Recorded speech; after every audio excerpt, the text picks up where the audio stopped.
Rich Brome from Phone Scoop here, taking a look at the new HTC One, the company's flagship phone for 2013. The phone has a mostly metal design. The sides and back are made of one unibody piece of metal with a little bit of plastic embedded in it. It has a little bit of curve to it, and it's very thin. It's one solid piece that looks great and feels great. Taking a quick tour of the phone, on the right side you will find the volume control, which has a little bit of texture to it. On the left side, the SIM card tray.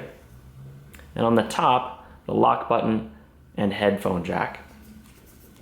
Flipping around to the back, you'll see the camera lens, the flash, and this is also where they've interestingly integrated the NFC antenna.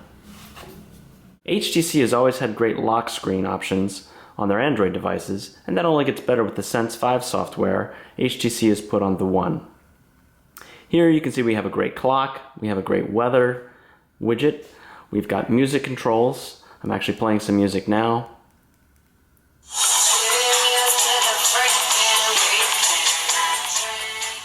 And the speakers are pretty great on this device. Then there's shortcuts across the bottom that let me jump right into my mail, messages, and they're customizable so it can be whatever you want. One of the neat things they've done is allow you to jump right into the music or the camera without entering your lock code if you've set one up. So here I'm right into the music player without having to enter my lock code. And I can also jump right into the camera. And I didn't have to enter my lock code. That saves some time if something's happening you want to take a picture of and you don't want to miss the moment. Now if I do want to go in fully to the phone and enter my lock code, I swipe the clock up and it jumps right to where it stays in the interface. I enter my lock code and here I am on HTC's new Blink Feed home screen. There's a traditional Android home screen as well, but Blink Feed is where you can collect all of your news and social updates in one place. It's pretty straightforward. You scroll through, there's photos, tweets, and news from certain sources that HTC's picked out. You can customize it with that menu right there. One of the interesting things HTC has done with Sense 5 is they've sort of given you three first-class home screens. So there's your traditional Android home screen, there's your Blink Feed, and you can set this or any of your home screens as your default home screen for when you hit the home button. Except there's also the app menu. A few things that are unusual about this. Of course, you see there's a clock and weather widget at the top. You can also rearrange apps however you like. You can create folders. You scroll through it one page at a time. Interestingly, there's a launcher bar / dock at the bottom with a button that'll take you back to your home screen or back to your app menu, sort of toggling between the two. If you pull down, you get a little menu. You can customize this with a few options from here, as well as search your apps and go to the Play Store. The really curious thing, though, is if you go into an app from the app menu and then you hit the home button at the bottom, you're taken back to the app menu as if it was your home screen. If you hit the home button again, you're taken to your true home screen. But in that way, you can actually sort of avoid the Android home screen and just do everything from your app menu if you so choose. Here we have the camera application. In this viewfinder, you can see a flash control up here at the top left. You can see the Zoe mode, which we can turn on and off with that little icon. And down here we have the menu. There's a lot of powerful options in the menu. There are different scene modes like macro and text. There's a night mode, there's an HDR mode, the panorama mode. Video gives you some pretty amazing options like slow motion video and 60 frame per second HD, as well as HDR video mode. You go down, you have some additional options like the ability to take a picture when you smile without even having to press the camera button.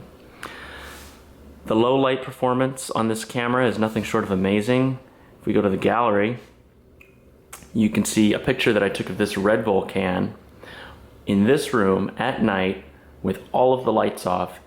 The only lighting in the room was light from the next room. That's pretty amazing that it took this picture in almost complete darkness. This is by far the best low light performance I've seen on a camera in a phone, period.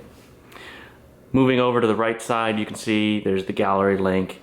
Here's the still camera button, the video camera button, and of course, just like the HTC One X last year and Sense 4, you can take photos and videos at the same time. If you start recording a video, you can take full resolution photos using the still camera button. That's why there's two here. Also, if you hold down the camera button, you can get a burst mode, and there's some pretty cool tools for manipulating burst mode that we'll see in a second. There's also this little button that brings up some Instagram style filters that you can apply as you're taking a picture. HTC Zoe is one of the more innovative features on this phone. A Zoe is a little collection of a short video clip as well as a bunch of full resolution pictures all in one bundle. To use this feature, you just hit the little Zoe icon on the left and hit the camera button just like you're taking a regular picture. And just like that, it's capturing a burst of full resolution photos starting from before you even hit the button, plus a short video clip. But it's just like taking a regular picture. As you can see, there's a short red progress bar that sort of appears inside the camera icon, which is your only indication that it's doing something special, including recording a video clip. Other than that, it's just like taking a picture. One of the areas HTC has put a lot of effort into is the Gallery app. If you go into the Gallery app, the default view shows some of your photos mixed in with photos from your social networks, recent things your friends have posted. If you go into My Photos, that's sort of where all the action is. Here you can see by default, it's organized your photos into sort of virtual albums by day. So here's one that I took tonight, organized by today's date. You can also create your own albums, and as you can see, each one has this sort of animated cover art, which is a slick little effect. If you press and hold on one of these albums, you get some options to organize your photos. If you go into one of them, you'll see a sort of cover page for the whole album with an animated video at the top and some highlight thumbnails below that. You scroll down, then you get into the actual album with thumbnails, which as you can see have some video animation for photos that are Zoe's, which combine photos and video. So you can take that and you can share it. You can run a slideshow of this album. You can also go in to that little 30-second highlight reel and view it a little bigger and with sound. And if you don't like the photos it's chosen, you can just reshuffle it. And if you don't like the theme it's chosen, you can switch to a different one.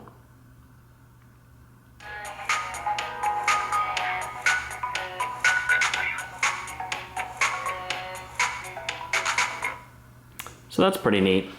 And of course you can share those videos online or save them to the phone or email them to yourself. There's a lot of options for sharing your photos, your albums, your Zoe's, and your 30-second highlight reels.